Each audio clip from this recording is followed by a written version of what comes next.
అండి. Welcome back to our channel KK arts and cooking. ఎలా ఉన్నారు? బాగున్నారా? అందరూ బాగుండాలని కోరుకుంటున్నాను. ఈరోజు వీడియోలో మంచిగా పెసర దోశలు ఈజీగా ఎలా చేసుకోవచ్చో చూపించేస్తున్నాను. ఎక్కువ శ్రమ లేకుండా చక్కగా పెసర దోశలు రావు అనే ఇబ్బంది లేకుండా ఈ విధంగా అయితే ట్రై చేయండి. చాలా బాగా వస్తాయి. దీనికోసం ఒక కప్పు పెసలను తీసుకున్నాను. అలాగే ఒక పావు కప్పు కంటే తక్కువ బియ్యం తీసుకున్నాను. రేషన్ బియ్యమైనా తీసుకోవచ్చు. మనం రెగ్యులర్‌గా రైస్ వండే బియ్యమైనా తీసుకోవచ్చు. దానిలో వాటర్ పోసి ఓవర్ నైట్ అంతా నానబెట్టేసుకోవాలి. చూసారు కదా! ఓవర్ నైట్ నానిన తర్వాత ఈ విధంగా రెడీ అవుతాయి. నేను మార్నింగ్ బ్రేక్‌ఫాస్ట్‌కి చేస్తున్నాను. మీరు ఈవినింగ్ చేసుకోవాలి అనుకుంటే మార్నింగ్ నానబెట్టేసుకోండి. ఈవినింగ్ అంతా నానిపోతాయి.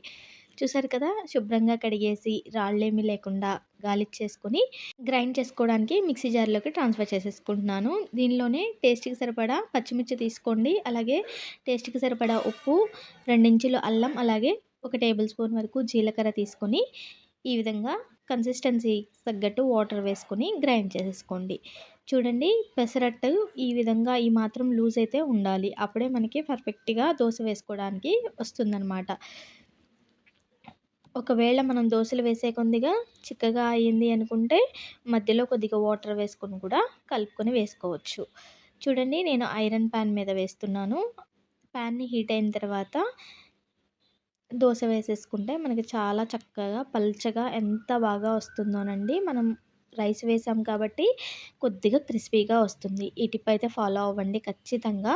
పెసర దోసలైతే చాలా యమ్మీ యమ్మీ టేస్టీగా ఉంటాయన్నమాట. చూడండి ఇలా వేసిన తర్వాత పైన ఆనియన్ అయినా మీరు స్ప్రింకిల్ చేసుకోవచ్చు. నేనైతే వేయట్లేదు. పిల్లలు పడేస్తారని చెప్పి వద్దు అంటారని నేను వేయట్లేదండి. మీరు పైన ఆనియన్ వేసుకోవచ్చు. పచ్చిమిర్చి ఇంకా స్పైసీ కావాలి అనుకుంటే పచ్చిమిర్చి వేసుకోవచ్చు. అల్లం, పచ్చిమిర్చి తొక్కేసి ఆ పేస్ట్ లాగా కూడా వేసేసుకోవచ్చనమాట. చూడండి ఇలా 2 వైపులా తిప్పి కాల్చేసుకుంటే మనకి పెసర దోస అనేది రెడీ అయిపోయినట్టే. చూడండి ఎంత ఈజీగా సెపరేట్ అయ్యి వచ్చేసిందో. చాలా క్రిస్పీగా ఉంటుంది. చాలా బాగుంటుందనమాట. ఏ చట్నీతో అయినా, రోటి పచ్చళ్ళతో అయినా, పల్లి చట్నీతో అయినా, దేనితో అయినా సర్వ్ చేసేసుకోవచ్చు. చూడండి ఇదే మాదిరిగా ఇంకో పెసర దోస అయితే వేస్తున్నాను. చూడండి ఎంత క్రిస్పీగా వస్తదో, ఎంత ఈజీగా లేచొచ్చేస్తదో మనకి ప్యాన్ నుంచి కూడా సెపరేట్ అయిపోతది. మనం బియ్యం కలుపుకపోతే ఏమవుతుందంటే చాలా మెత్తగా ఉండి మనకి కాలటానికి టైం పడుతుంది. అలాగే మనకి పెసర దోస అనేది నీట్‌గా రాదండి. చూడండి ఎంత ఈజీగా వచ్చేస్తుందో. చూసారు కదా! ఈ విధంగా చేసి చూడండి. చాలా బావుంటుంది. చాలా టేస్టీగా ఉంటుంది. తప్పకుండా ట్రై చేయండి. కొత్తగా వంట స్టార్ట్ చేసే వాళ్ళకి నా వీడియో యూజ్ అవుతుందనుకుంటున్నాను. ఇదండి ఈరోజు వీడియో. నచ్చితే ఒక లైక్ చేయండి, షేర్ చేయండి. అలాగే మీరు ఫస్ట్ టైం మన ఛానల్ చూస్తున్నట్లయితే తప్పకుండా సబ్స్క్రైబ్ చేసుకోండి. మరిన్ని మంచి వీడియోస్ మీ ముందుకు వచ్చేస్తూ ఉంటాయి. Have a nice day. Stay tune. Bye అండి.